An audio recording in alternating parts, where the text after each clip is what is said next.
जो कि काम करता था डीमन लॉर्ड्स आर्मी के लिए और साथ ही महान मैजिशियन रोमबर्ग का पोता था।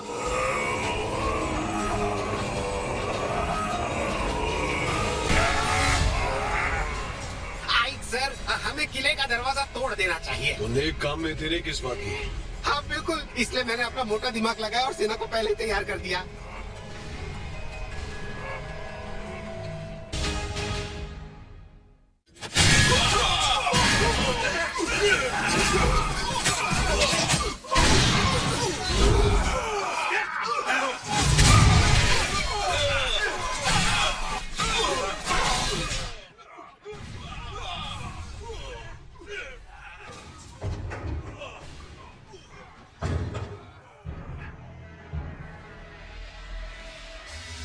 मैं जानता था कि तुम यहाँ जरूर आओगे, डीमन लॉर्ड्स आर्मी के कमांडर। हाँ, मैं हूँ डीमन लॉर्ड्स आर्मी की 7वीं ब्रिगेड का कमांडर आइक, जिसे कोई हरा नहीं पाया। अब तुम्हारे पास बचने के सिर्फ 3 रास्ते बचते हैं। पहला, सरेंडर करो और पूरी टेरिटरी हमारे हवाले कर दो। दूसरा, खुद अपनी जान लेकर सम्मान की मौत मरो। और तीसरा, जब तक मैं खिड़की से बाहर का खूबसूरत नजारा देखूं, तुम जान बचाकर भाग निकलो। अच्छा, शैतान होने के बावजूद मुझ पर एहसान दिखा रहे हो? माफ करना, पर मैं तुम्हारे बताए रास्तों पर नहीं चल सकता। मालूम था ये आसानी से नहीं मरेगा।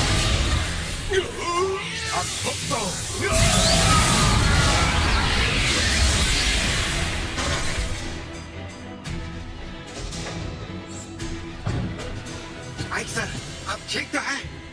इसके घाव ठीक करो। क्या? जिन सैनिकों ने सरेंडर किया उनका भी इलाज करवाओ।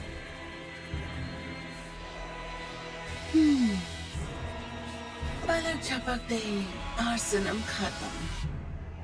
सोचा नहीं था कि सिर्फ 1 हफ्ते में आर्सेनम हमारा हो जाएगा। मैं जानती थी इसके जैसा और कोई हो ही नहीं सकता। बैरियर मैजिक, जंग खत्म हो गई।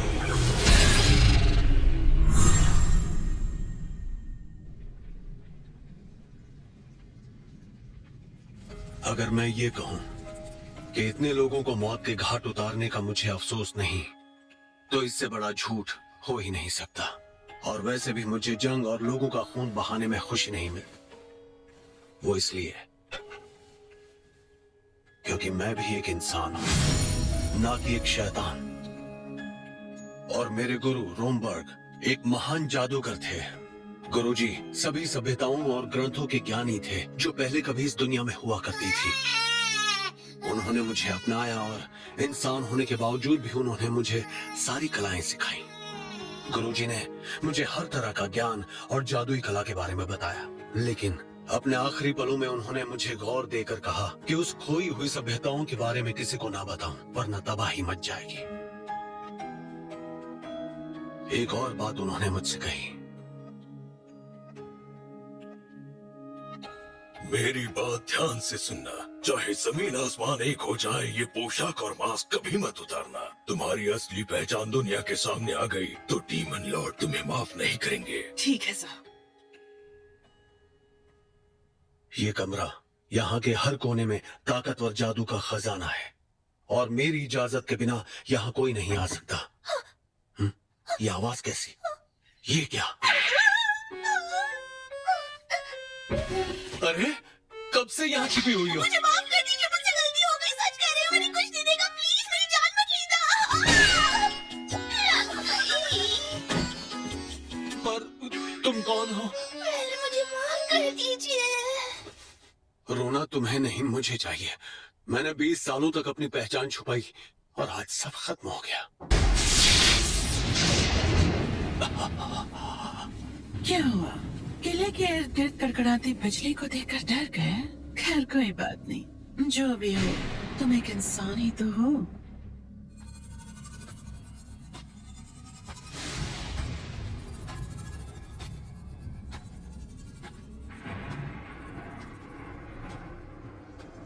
कमांडर, दरवाजे पर खड़ा ये गार्ड किले के अंदर जाने वाले हर मैजिशियन को चेक करता है क्या? अब उसका काम ही यही है। तुम्हें क्या लगा था डीमन लॉर्ड से मिलना इतना आसान होगा कि बिना कोई पहरेदारी के तुम्हें अंदर जाने देंगे? फिर तो आपको इसे रोक नहीं होगा। अगर मेरा राज बाहर आ गया तो लगता है कि वो मेरा नकाब और पोशाक जरूर उतरवाएगा। तुम उसकी फिक्र मत करो, मैं हूं ना, सब संभाल लूंगी।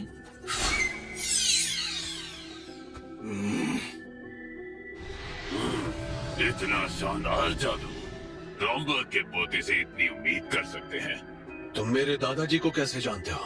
ऐसा कोई डीमन पैदा नहीं हुआ जिसने महान मैजिशियन रोमबर्ग का नाम न सुना हो। सालों बाद भी मेरे दादाजी को कोई भूल नहीं पाया।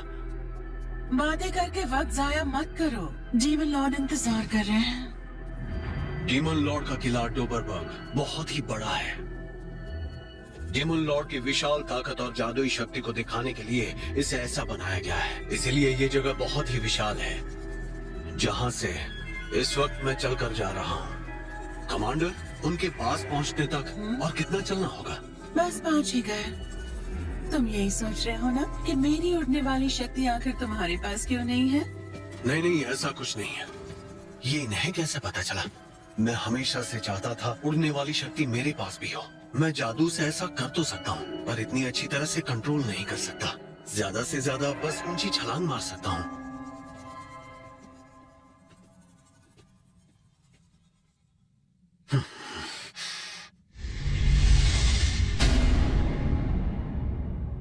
आइक, तुम थोड़ी देर यही इंतजार करो, मैं उन्हें तुम्हारे आने की खबर देकर आती हूँ।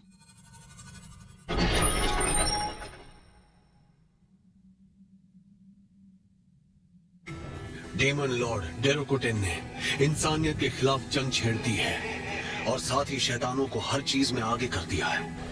वो शैतानों के लीडर और सबसे शक्तिशाली हैं। माना जाता है कि वो निर्दयी और हिंसक हैं। चाहे दोस्त हो या दुश्मन, वो किसी को भी नहीं छोड़ते।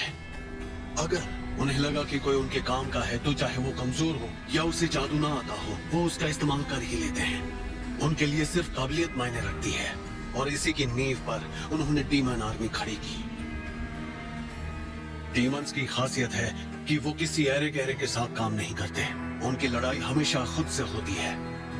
लेकिन डीमन लॉर्ड डेरोकुटेन ने इस सोच को बदल कर रख दिया और उसी डीमन लॉर्ड ने मिलने के लिए मुझे यहाँ बुलाया है। किस सोच में पड़े हो आइक? अंदर आ जाओ।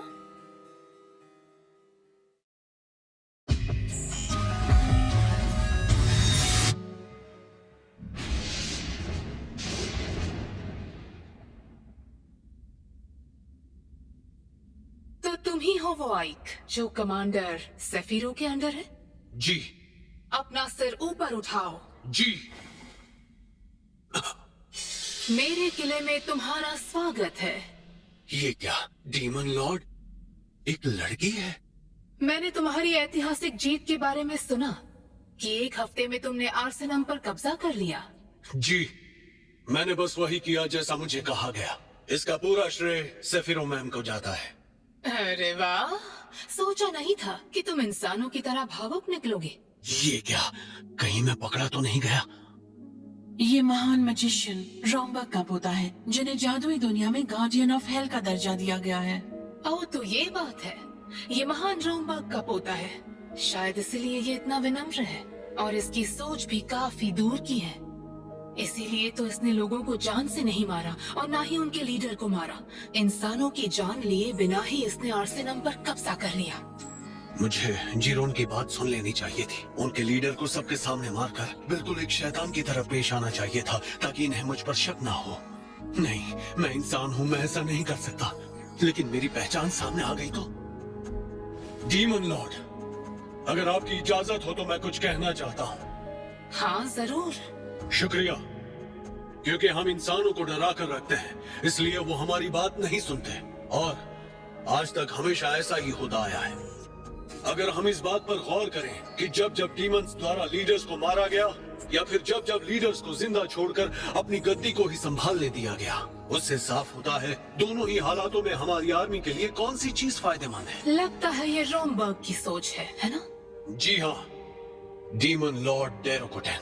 चाहे इनसे बात करके मुझे बस कुछ ही देर हुई है, लेकिन एक बात मैं पूरी तरह समझ चुका हूँ कि इन्हें मेरे मेरे दादाजी रोम्बक की तरह पुरानी सभ्यता की पूरी जानकारी है और उसी समझ का इस्तेमाल करके इन्होंने डीमन लॉर्ड्स आर्मी तैयार की है।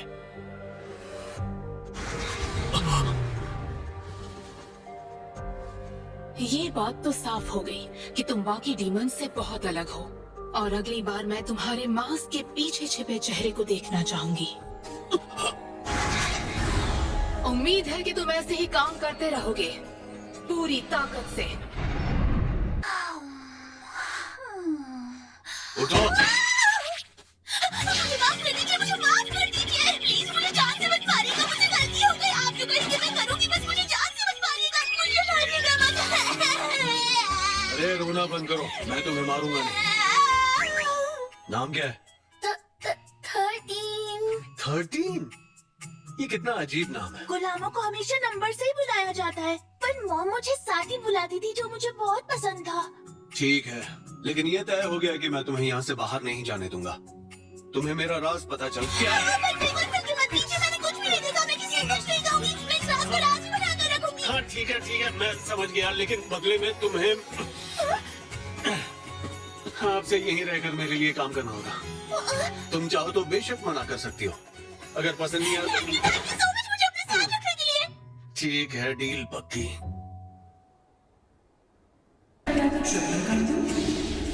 अब क्या करूं? जंग के बाद वाले नतीजे के बारे में कमांडर ने सोचा ही नहीं। सबसे पहले हमें दीवारों की मरम्मत करवानी होगी। चिंता मत कीजिए सर, मैं इसी वक्त अच्छे मजदूर और इंजीनियर को लेकर आता हूँ। दीवारों को तैयार होने में कितना वक्त लगेगा? कम से कम 6 महीने सर, इतना तो वक्त लग ही जाएगा। ये तो बहुत ज्यादा है। क्या करूं? रहने दूं? नहीं, अगर हमला हुआ तो हम 2 मिनट में ढेर हो जाएंगे। दीवारों की मरम्मत तो करवानी ही पड़ेगी, कोई तो रास्ता निकालना होगा। सिर्फ 1 महीना, 1 महीने के अंदर दीवारें तैयार हो जानी चाहिए। क्या ये बिल्कुल नामुमकिन है सर? 1 महीने में कैसे होगा? बेशक हो जाएगा, क्योंकि हम सिर्फ इंसानों को इस्तेमाल नहीं करेंगे।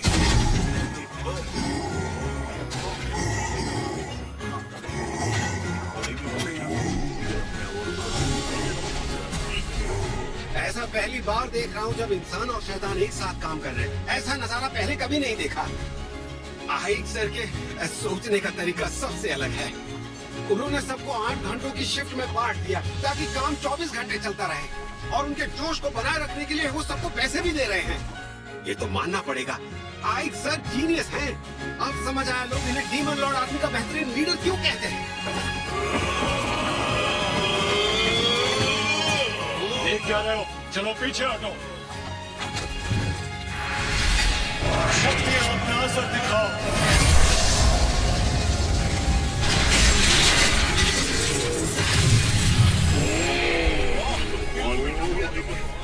मुझे बस इनका साथ देना और सब कुछ ठीक हो जाएगा। बेवकूफ था जो मैंने छोड़ने के बारे में सोचा। आई सर जरूर अगले डीमन लॉर्ड बनकर रहेंगे।